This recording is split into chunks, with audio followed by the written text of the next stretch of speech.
Seja bem-vindo ao canal Casos Misteriosos. Não se esqueça de se inscrever e deixar o like se gostar do vídeo. Sem mais enrolação, bora pro vídeo. Meu Deus, por que ela faria isso? Vocês brigaram ou algo assim? Não. Não. Ela simplesmente pegou o telefone, levou a arma à cabeça. Mas ele não estava apenas chorando. Era um espetáculo inteiro. Tremendo, ofegante, como se tivesse acabado de perder o amor da vida dele. Matthew Ecker jurava que Alex tinha tomado uma decisão repentina. Nenhuma discussão, nenhum sinal de alerta, nada que pudesse prever o que aconteceu. Só que os detetives não compraram essa versão. Quanto mais olhavam para o caso, mais o discurso dele desmoronava. Por que a cena parecia tão montada? Por que os detalhes não batiam?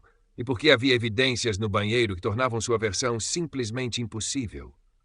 A arma estava posicionada de forma estranha, apoiada sobre o ombro esquerdo dela, como se tivesse sido cuidadosamente colocada ali. Pequenas falhas na narrativa de Matthew logo viraram uma avalanche de contradições.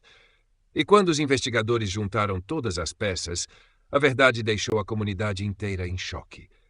Esse é o caso do pai de família que matou a amante e tentou encenar um falso suicídio. Tudo começou às 2h50 da madrugada de 16 de dezembro de 2022, quando a polícia recebeu uma ligação frenética para o 911. Do outro lado da linha estava Matthew Ecker, 42 anos, casado, pai de 4 filhos e enfermeiro. Ele dizia que uma amiga tinha se ferido sozinha. Minutos depois, os policiais chegaram ao apartamento em St. Paul, Minnesota. Matthew estava no corredor, andando de um lado para o outro, respirando com dificuldade e encenando desespero.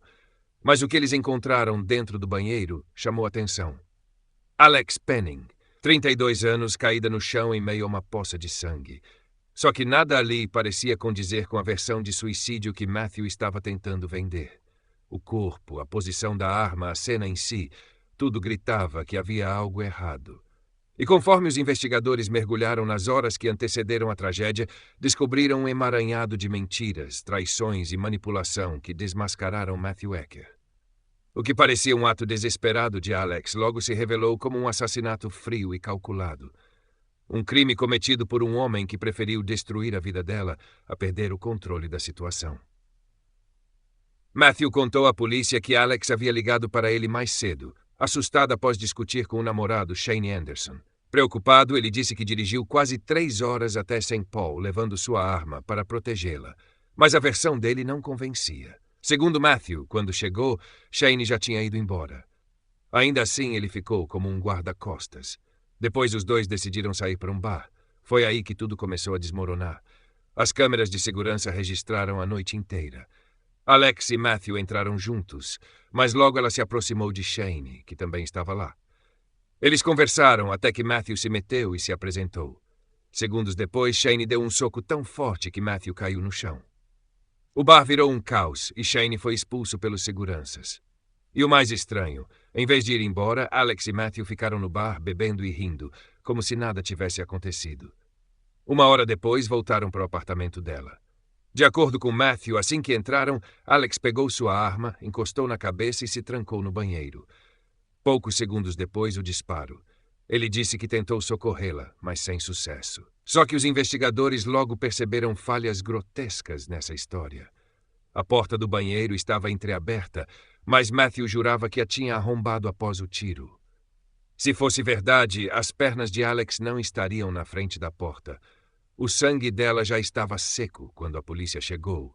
Impossível se o tiro tivesse ocorrido minutos antes da ligação ao 911.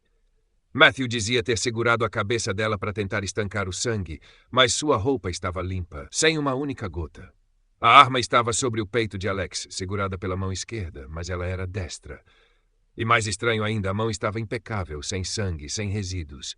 Peça após peça, o quebra-cabeça mostrava outra cena. Não foi Alex quem puxou o gatilho. Foi Matthew. Os detetives pressionaram Matthew. Se ele realmente tinha tentado salvar Alex, como explicar a pia seca, já que ele dizia ter lavado as mãos? Como explicar a arma limpa, sem respingos? Como explicar o sangue seco no corpo dela, quando ele afirmava ter chamado a polícia em questão de minutos? E então veio a peça final. Debaixo do corpo de Alex, os peritos encontraram parte da fechadura da porta do banheiro. Ou seja, ela só poderia ter caído ali depois que o disparo aconteceu. A versão de Matthew, de que ela se trancou e atirou em si mesma, era impossível. A teoria da polícia passou a ser clara. Matthew arrombou a porta, puxou o gatilho e depois encenou tudo para parecer um suicídio. Mesmo diante das provas, ele se manteve firme na mentira. A porta estava fechada. Ela fez isso. Juro por Deus, repetia. Mas já não havia como escapar. Ele foi preso e acusado de assassinato. Quando o julgamento começou, em fevereiro de 2024, a imagem de pai de família desesperado se despedaçou. Os peritos desmontaram cada detalhe da história dele. A arma estava posicionada de forma encenada.